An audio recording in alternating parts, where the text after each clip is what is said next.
Olá! Hoje o nosso análise é dá um mergulho em Lucas capítulo 16. Um capítulo e tanto, né?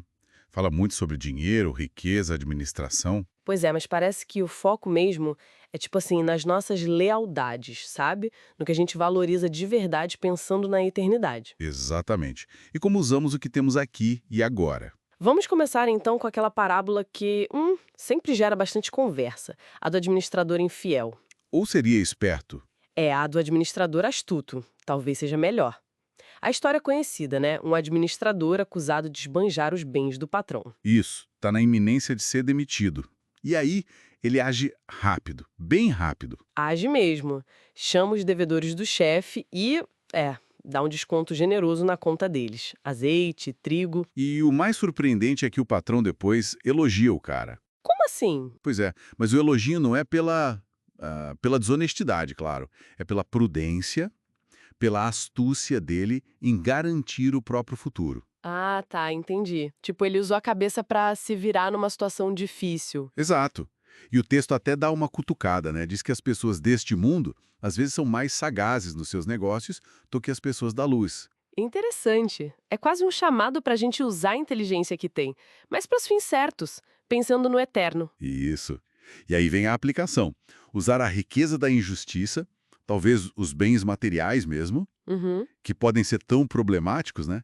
Para fazer amigos, para garantir um lugar nas moradas eternas. Faz sentido. Total, e conecta com aquela ideia. Quem é fiel no pouco, no caso, no dinheiro, que é algo, digamos, menor, Também vai ser fiel no muito, nas coisas realmente importantes, as verdadeiras riquezas. É um teste de caráter, então. sem dúvida.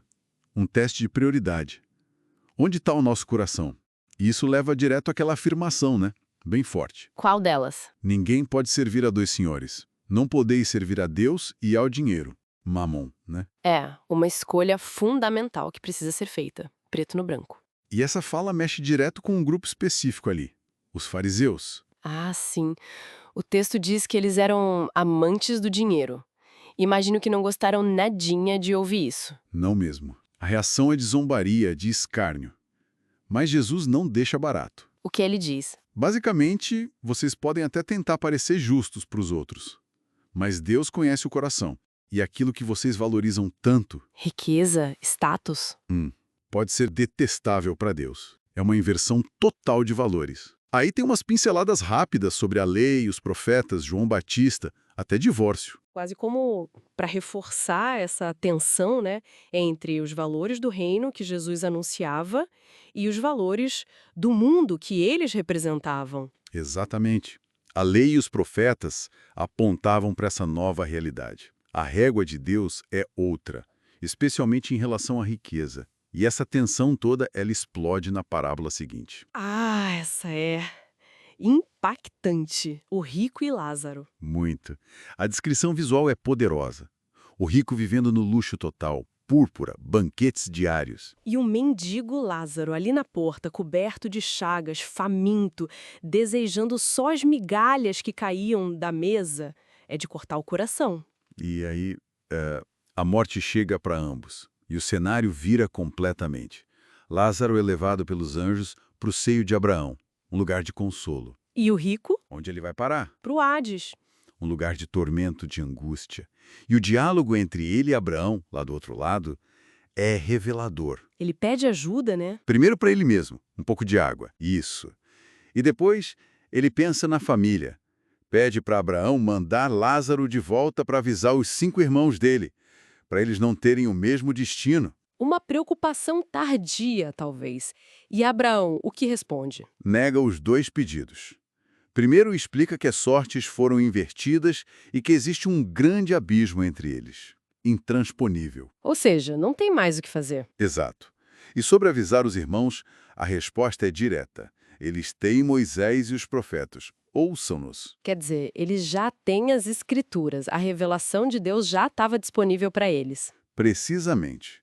O rico ainda insiste, sabe? Diz que, mas se alguém ressuscitasse dos mortos, aí sim eles se arrependeriam.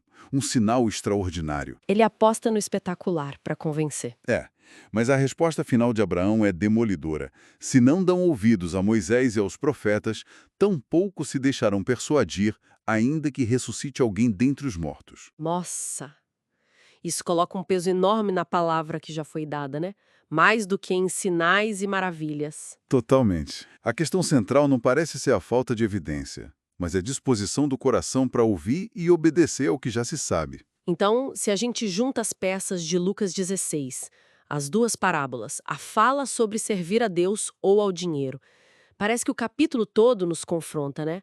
Sobre como usamos nossos recursos, sim, mas mais fundo, sobre onde está a nossa verdadeira fidelidade. É isso aí. Qual é o nosso tesouro? Onde está o nosso coração? E a consequência eterna dessas escolhas. A honestidade radical que Deus espera. E a parábola final deixa essa pergunta no ar, ecoando Abraão. Exato. Se a mensagem clara disponível nas Escrituras não basta para nos convencer a mudar de rumo, o que mais seria necessário? Fica a reflexão, né? Será que o problema é a mensagem ou a nossa própria resistência em ouvir? Talvez o maior abismo a ser transposto seja esse mesmo. O da nossa resistência à verdade que já nos foi entregue.